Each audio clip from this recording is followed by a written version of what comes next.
सद्गुरु श्री ब्रह्मचैतन्य महाराज गोंदवलेकर यांचं प्रवचन 6 मे. स्वार्थ आवरल्याने परस्पर प्रेम वाढते.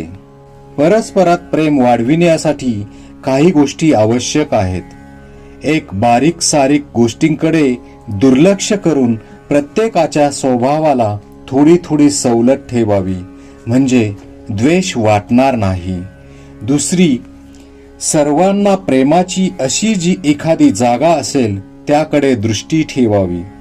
तिसरी, कोणतीही सूचना सांगायची झाली तर त्या व्यक्तिविषयक न बोलता नम्रतेने आणि गोड शब्दात सांगावी.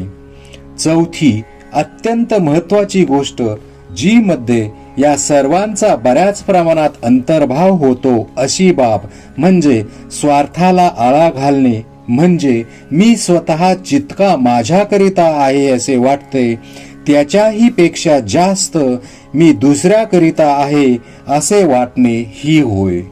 आणि ही जाणीव ठेवून त्याप्रमाणे वागणे हेच प्रेम वाढवायला मदत करते. ज्या माणसाला स्वार्थ साधायचा नाही त्याला कमी पडणे शक्यच नाही. जिथे निस्वार्थीपणा आहे तिथे भगवंताला पुरवठा केलाच पाहिजे. आता स्वार्थाचा विचार करताना असे सहज वाटते की मी कुठे स्वार्थी आहे, मी कुठे कुणाजवळ काय मागतो.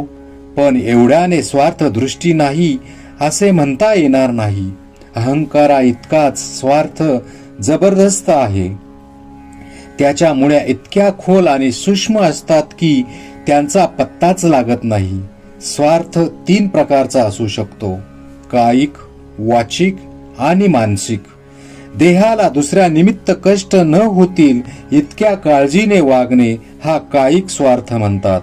माझ्या बोलण्याला सर्वांनी मान डोलवावी, मी कोणाला काही कमी जास्त बोललो तरी ते त्याने निमूटपणे सहन करावे, अशा तऱ्हेच्या वृत्तीला वाचिक स्वार्थ म्हणता येईल.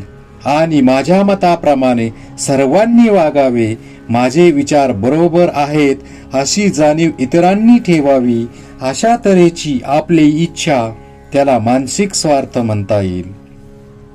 आता मी माझ्याकरिता जितका असेन त्याहून जास्त मी दुसऱ्याकरिता आहे असा विचार केला तर असे दिसून येईल की मी जेवढी मला स्वतःला सवड ठेवतो तेवढीच किंवा त्याच्याहून थोडी जास्त सवड दुसऱ्याला ठेवणे जरूर आहे. म्हणजेच जे दुसऱ्याने आपल्या बाबतीत करणे आपल्याला बरे वाटत नाही ते आपण दुसऱ्याच्या बाबतीत न करणे, आणि त्याच्याच उलट जे दुसऱ्याने आपल्याला केले तर बरे वाटते तेच आपण दुसऱ्याच्या बाबतीत करावे. हेच सर्वांचे सार आहे आणि हाच धर्म आहे.